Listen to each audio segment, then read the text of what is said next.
নমস্কার বন্ধুরা, কেমন আছেন আপনারা? আশা করি সকলে ভালো আছেন। জিএস রান্নাঘরে আপনাদের সবাইকে জানাই স্বাগত। আবারও চলে এলাম আরেকটি রেসিপি নিয়ে। আজকে আমার রেসিপিতে থাকছে বাঁধাকপির পকোড়া। বাঁধাকপির পকোড়া বানানোর জন্য এখানে তো বাঁধাকপি কুচিয়ে নিয়েছি, একটু মোটা মোটা করে কোচাতে হবে এগুলো। আর এখানে নিয়েছি কাঁচা লঙ্কা কুচি, এখানে নিয়েছি আদা, গ্রেট করা আদা, আর এখানে আছে সুজি, আর এখানে আছে চালের গুঁড়ো। এবারে বাঁধাকপির মধ্যে আমি পরিমাণ মতো লবণ দিয়ে একটু চটকে নেব।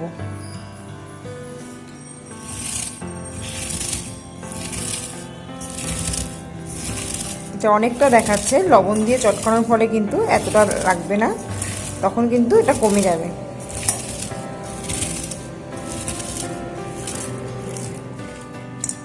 লবণ দিয়ে চটকানোর ফলে কিন্তু অনেকটা জল বেরিয়েছে এর থেকে, আর এর পরিমাণটাও কিন্তু কমে এসছে। এবারে এর মধ্যে দিয়ে দেবো কাঁচা লঙ্কা কুচি। ঝালটা অবশ্যই আপনারা পরিমাণ মতো দেবেন। আর এবারে দিয়ে দেবেন মধ্যে গ্রেট করে রাখা আদাটা,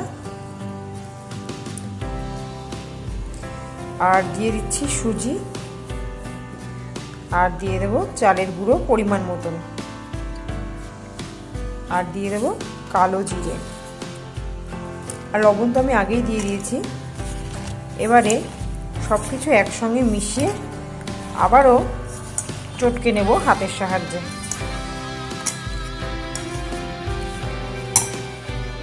ভালো করে একসঙ্গে মিশিয়ে হাতের সাহায্যে চটকে এটাকে মেখে নিলাম। এবারে এটাকে ভেজে নেব।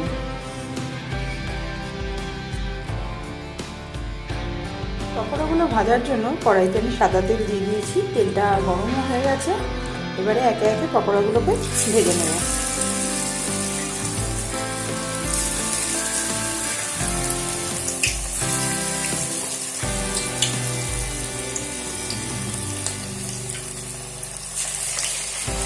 গ্যাসের ফ্লেমটা কিন্তু একদম লো টু মিডিয়ামে রাখতে হবে। একটু হাতে সময় নিয়ে এগুলোকে মুচমুচে করে ভেজে নিতে হবে।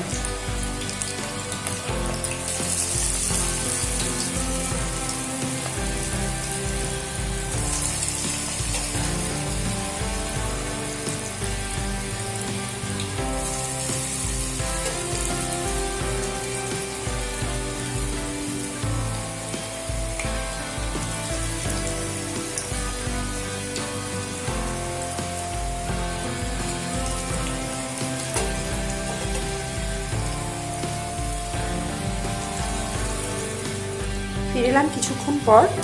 দেখুন পকোড়াগুলো কিন্তু ভাজা হয়ে গেছে। আর এর মধ্যে কিন্তু আমি হলুদ ইউজ করিনি। আপনারা যদি মনে করেন যে এর মধ্যে একটু রঙের জন্য হলুদ দেবেন, তাহলে কিন্তু দিতে পারেন। আমি এখানে হলুদ ছাড়াই এটা করলাম। খুব সুন্দর কিন্তু ভাজা হয়েছে, একদম মুচমুচে হয়েছে, দেখে বোঝাই যাচ্ছে। এবারে এগুলোকে একটা পাত্রে তুলে নেব, আর বাকি যে মাখাটা রয়েছে একইভাবে পকোড়াগুলো ভেজে নেব।